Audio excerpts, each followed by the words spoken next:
Hi, this is Jack Stanley, and I want to talk just for a few moments about John Adams for a minute. I have spent over the last 10 years talking about John Adams and things that he did. I mean, there's nothing truly new under the sun with John Adams. I mean, we've talked about so much of it. But I think one of the more important things that needs to be reinforced time and time again concerning John Adams is that he was truly the power source, the engine, the spark plug that made independence happen. We forget that fact. We don't think of Adams. We think of Jefferson, the Declaration of Independence. But one has to remember that the Declaration was written in response to Lee's resolution, which is so very important. But Lee falls out of the equation too, and he shouldn't. But John Adams, in many cases single handedly, had to fight various topics and ideas. And by the end of June, I mean, there was a lot of issues whether independence was going to be pushed or whatever. And you got to remember, we were at war already. And he kept reminding them of that fact. And then by the time we get to the beginning of July, the great debates start. John Adams takes the floor and talks and talks and talks and gives the most compelling, most amazing, most sensible, and most powerful argument for independence. It just blew everyone away. This was his element. This is where he felt best, where he could take his ideas and talk and reason. He was an attorney. He was very good at this.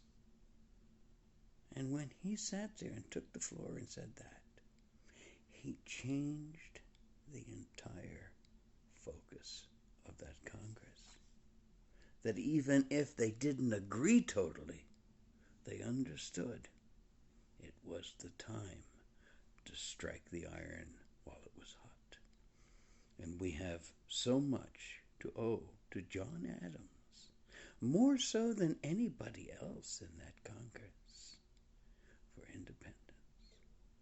Yes, we have Jefferson, who did the Declaration. We had Franklin, who was working behind the scenes. But nobody was as dogged, no one was as dedicated, no one was as involved as John Adams was in procuring an idea and an agreement for independence, which was voted on and passed on July the 2nd, 1776. That's truly our Independence Day. But the paperwork of that declaration, which was put on broadsheets and handed out, had the 4th on it because that was the day the printer printed the papers. And so the 4th became our Independence Day because nothing much else happened that day. But here's the interesting thing. 50 years after July 4th, 1776, on July 4th, 1826, John Adams and Thomas Jefferson, the North and South of the American Revolution, both died. And in a sense, they kind of sanctified that date. And so there were no more questions about the 2nd. And John Adams and Thomas Jefferson answered that question once and for all by dying 50 years to that date. So, happy Independence. Happy 4th of July for those of you who know what it's about. It's interesting, I talk to people and they have not the faintest idea. But the important thing is to understand the amazing influence and work of one individual named John Adams, who we don't hear about as much as we should.